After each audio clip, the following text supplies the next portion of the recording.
This will not be the case.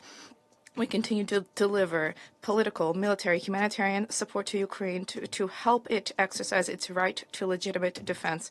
We shall continue to call upon Russia to withdraw its troops from Ukrainian soil, as has been demanded by the International Court of Justice in March 2022.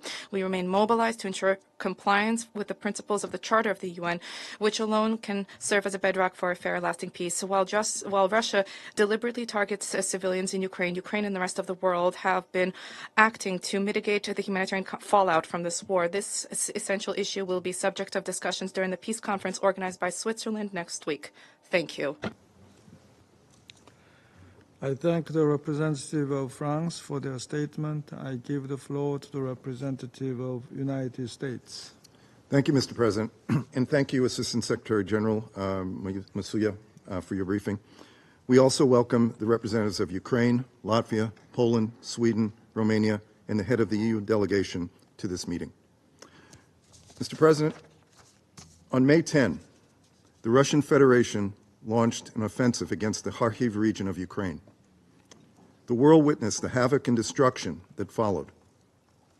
Russia's missiles have hit apartment buildings, shopping centers, and book publishing facilities. Russia's missiles pounded Kharkiv's energy system in a continuation of its practice of attacking civilian infrastructure. These attacks have displaced more than 18,000 people from frontline communities. They have caused at least 400 civilian casualties. This includes the killing of a 12-year-old girl who was simply shopping for groceries with her mother. Mr. President, we greatly appreciate the international and NGO humanitarian organizations that supported the evacuations of thousands of people and are providing evacuees with emergency assistance, including shelter, food, water, and medical care. These relentless attacks are reminders that Putin is not interested in peace. They also remind us of his commitment to an illegal war of conquest with no regard for the staggering toll on his own people or the people of Ukraine.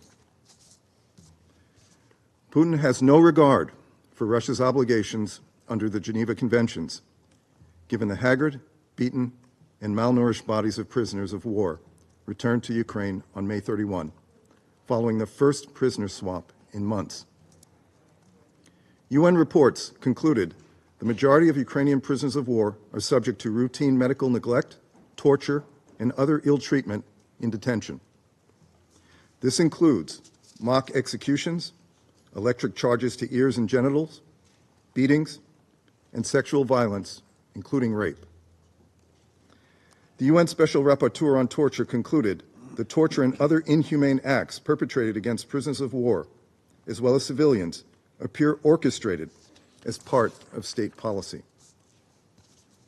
Russia also continues to deny international monitors and humanitarian organizations access to the Ukrainian territory it occupies, as well as to facilities in Russia holding prisoners of war and Ukrainian civilians.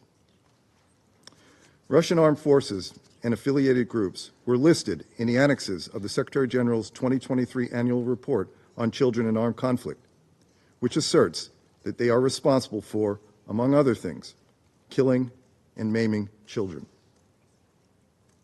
And Russia continues its forcible transfer and deportation of Ukrainian children as part of a systematic campaign to strip the most vulnerable victims of this war of their Ukrainian identity. Vulnerable children were taken from Ukrainian caregivers and relocated to Russia.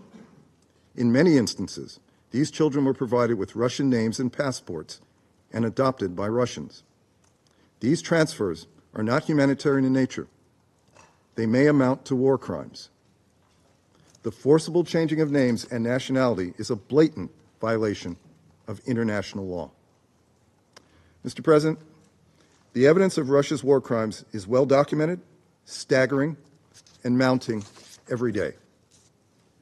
Nevertheless, Ukraine continues to develop a formula for a just and durable peace that is in line with the principles of the UN Charter. The international community's participation in the upcoming Summit on Peace in Ukraine, hosted by Switzerland, will be crucial in supporting our shared objective the maintenance of international peace and security. We call on all countries to support Ukraine's pursuit of a just and lasting peace, consistent with the principles and purposes of the UN Charter. We regret Russia has shown no support or readiness for good faith negotiations or engagement on a durable peace. We hope this will change and allow for a successful second summit with Russia's participation. Mr. President, the United States will stand by Ukraine as it seeks a just and lasting peace consistent with the UN Charter. We will continue to call for justice for the victims of this war of aggression and to work for accountability for those responsible. Thank you, Mr. President.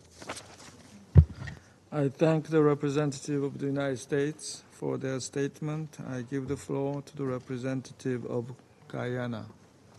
Thank you, Mr. President.